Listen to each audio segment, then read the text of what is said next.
欢迎大家来到我的频道。最近我要做一个系列，就是专门讲大家哪些副业是很难赚钱的，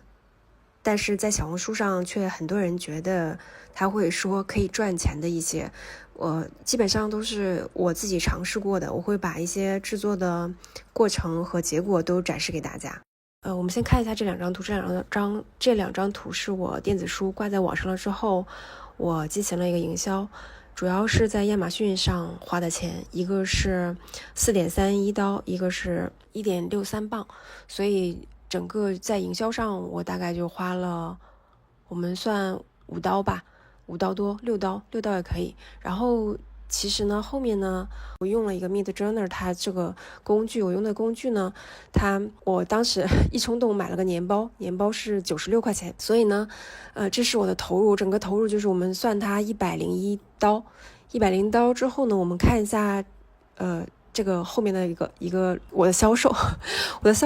销售呢，我们会发现，其实我的销售基本上是0。我们看这一趴，它主要是你的版权费是0，然后我给你们看一下我的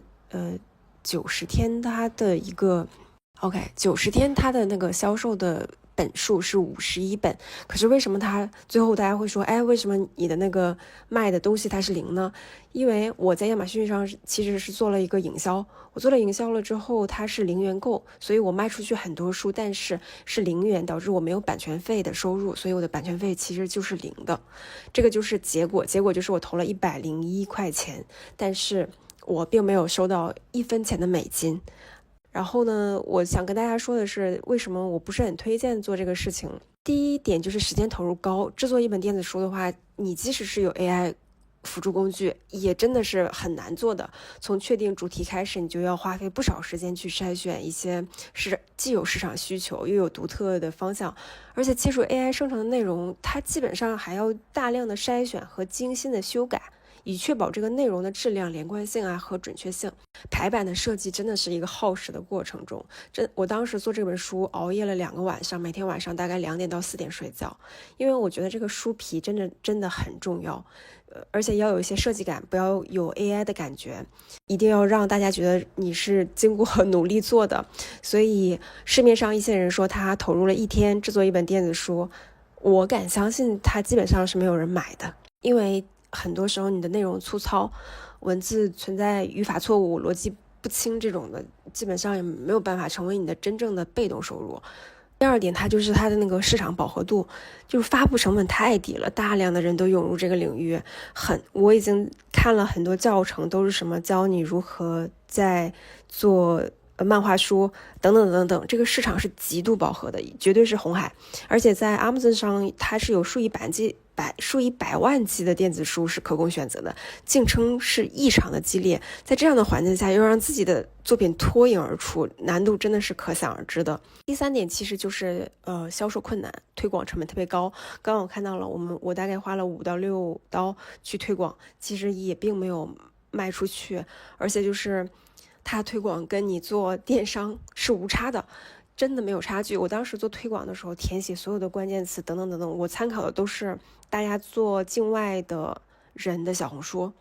的投入，大家所有人都以为我写完书我就卖出去了，没有这么简单的。如果这样的话，其实都不如做跨境电商。也是这个逻辑，所以很多人可能就做了0到1，不知道1到100是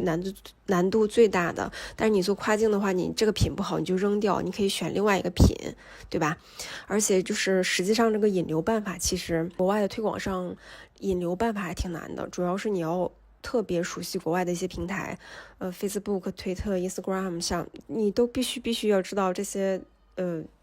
玩法，还有就是你能不能够引流过去，也是一个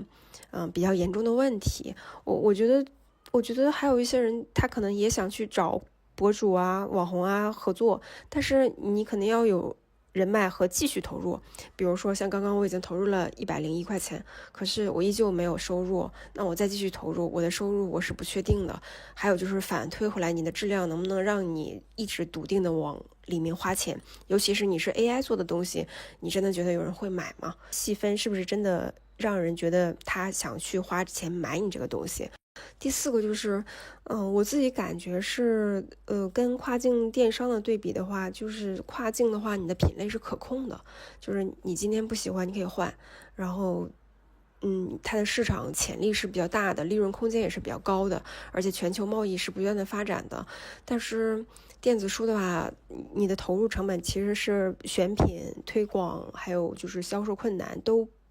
是这个链路是跟跨境是一模一样的，但是它有一个最复杂的部分，就是你自己制作，你自己去推广。还有就是说，它亚马逊虽然提供了很多你发布的书的一些 APP 和网页，你又要去学习它，这个学习成本真的还挺高的。我自己的经验就是，大家如果做电子书的话，想成为税后收入，并且是长期稳定的收入的话，在短期内是很难达到的。这个系列基本上会围绕着我自己做过的被动收入去跟大家一起讨论。后面的话也会更新，关于这个更多的尝试，欢迎大家关注我，拜拜。